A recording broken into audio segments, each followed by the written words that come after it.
Hi guys, welcome to uh, Wednesday. Great job yesterday getting logged into Google Classroom. We're starting to work out the kinks. Keep reaching out if you have questions or concerns. That was all really helpful today, um, or yesterday I should say.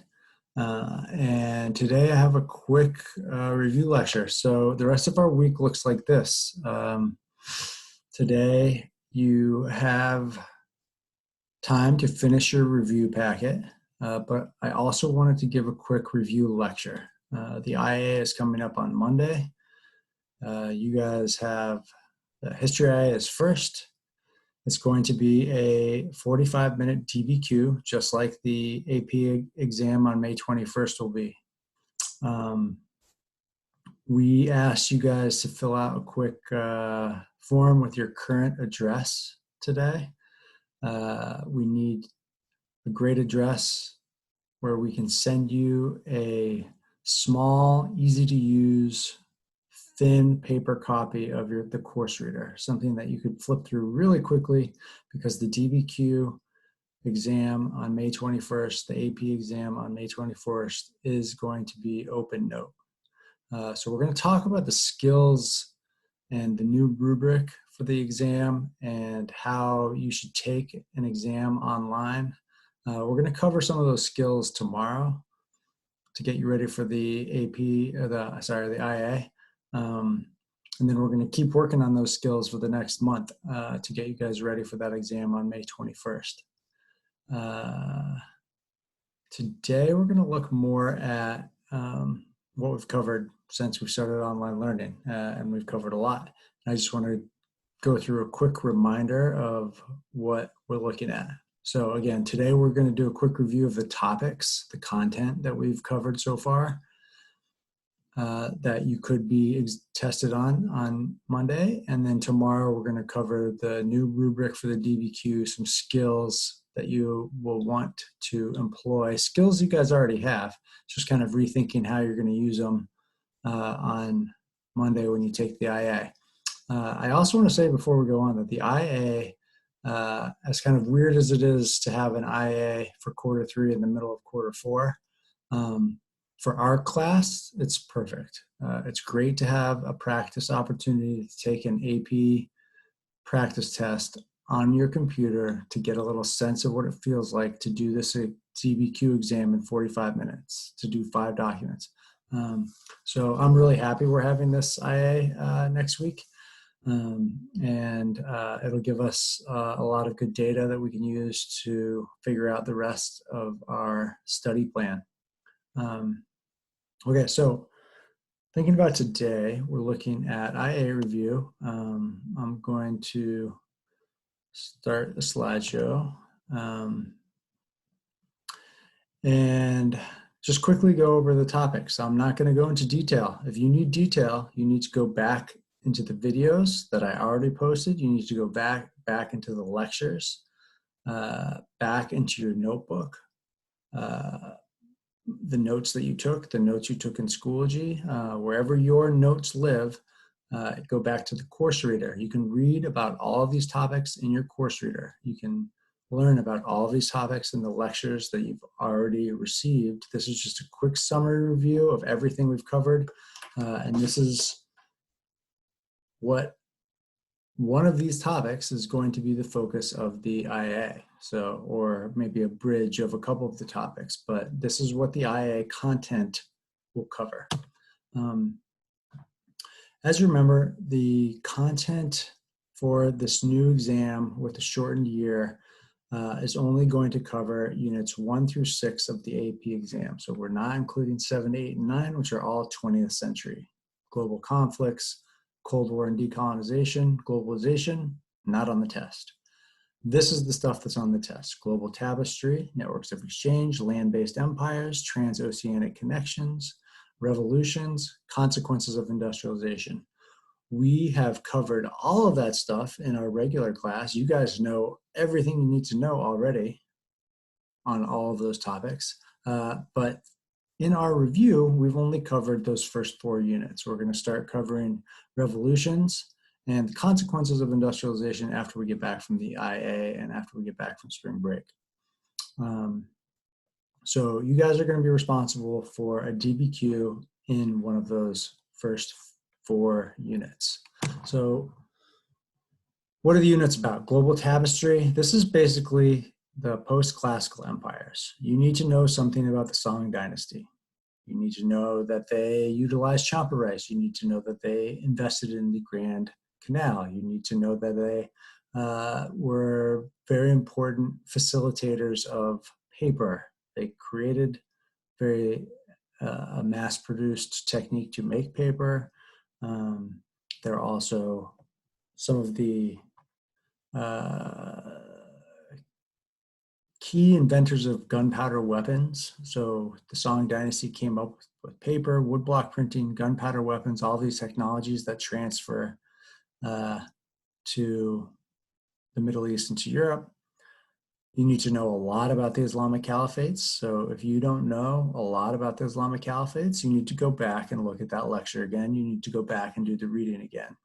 The Umayyads, the Abbasids, the Mamluks that we didn't really talk about. But the Umayyad and Abbasid, Islam as a religion, what it was about, how it spread. You need to know about the Mongols.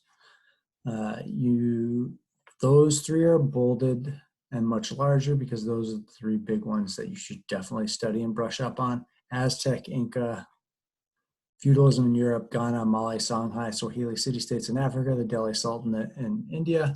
Those are all names you should know. You should be able to memorize and recognize those names. You should be able to say maybe 1 or 2 things about each of those empires, but you don't need the depth that you need for the Song dynasty, the Islamic caliphates, or the Mongols.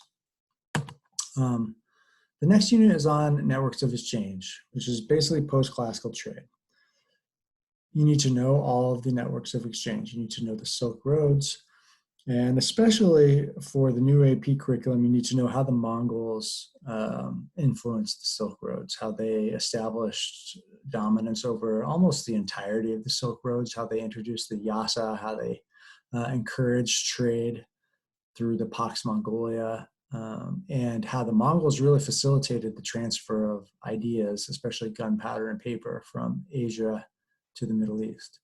You need to know all of the trade routes, the Silk Road, Indian Ocean, Trans-Saharan trade routes. You need to know a bit or 2 about what's being traded in those trade routes.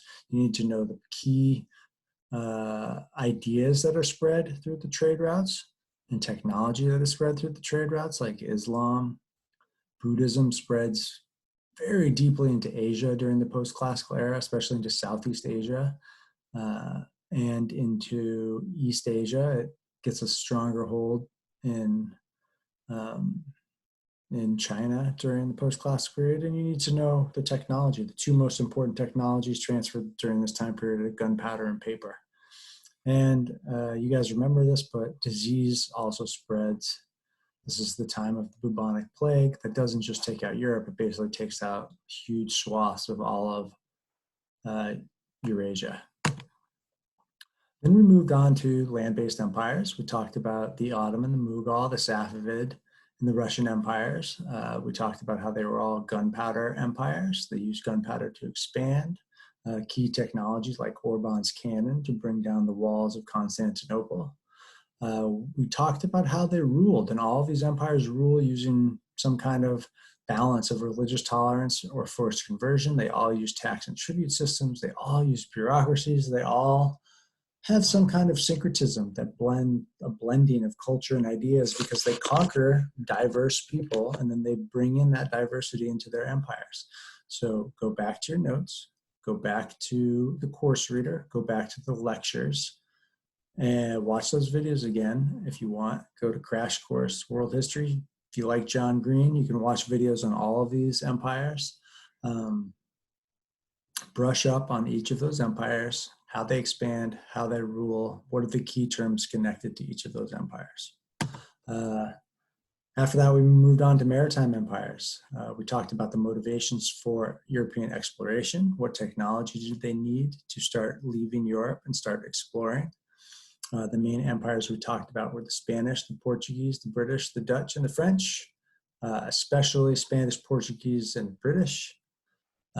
They form these new kind of economic systems like mercantilism, the formation of joint stock companies, and all of them use gunpowder and gunpowder weapons in some way to expand. So brush up on all of those empires and how they took control.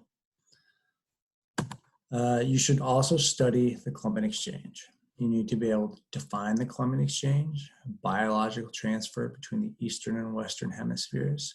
You need to know what caused the Columbian Exchange, the link between two continents that had not been in touch since the ice bridge of the Ice Age melted about 13 to 15,000 years ago, and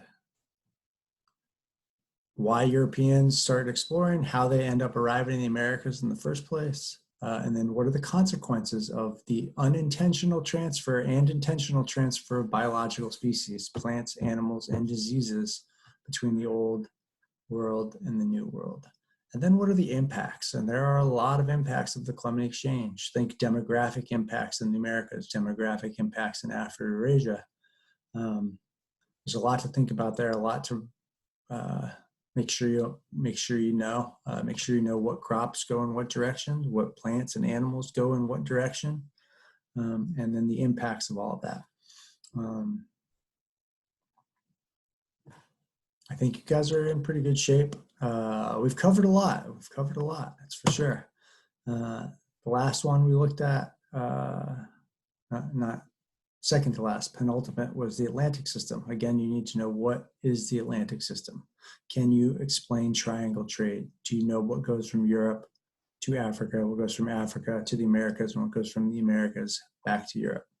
Do you know the causes of the Atlantic system? And for causes, think Columbian Exchange. Why is it that Europeans need labor from Africa to grow plantation cash crops in the Americas? And the impacts. Think about impacts on people in Africa.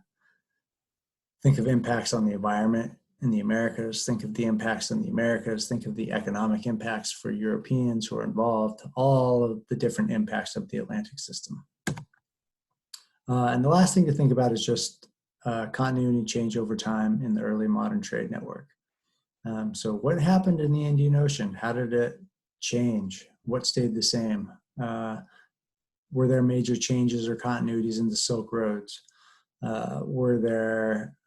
And then we spent some time thinking about the first global trade network, which is this silver network, and how all of the connections that we've kind of thought about at the maritime empires and the land empires connecting together to create the first global trade network.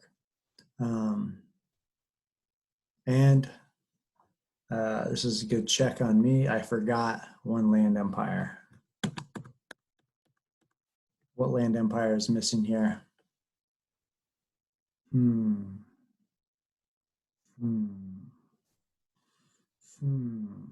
Even your infallible teacher with a PhD makes mistakes. Wow. It's the Qing. You're right. So I should get out of this and add Qing. Okay, there we go. Study, get ready. The DBQ is going to be on one of these topics. I promise. It's going to be on one of these slides in some way, or a combination of these slides in some way. And you guys are ready for it. Tomorrow we're going to talk about the skills you need to get as many points as possible on that DBQ. Cool.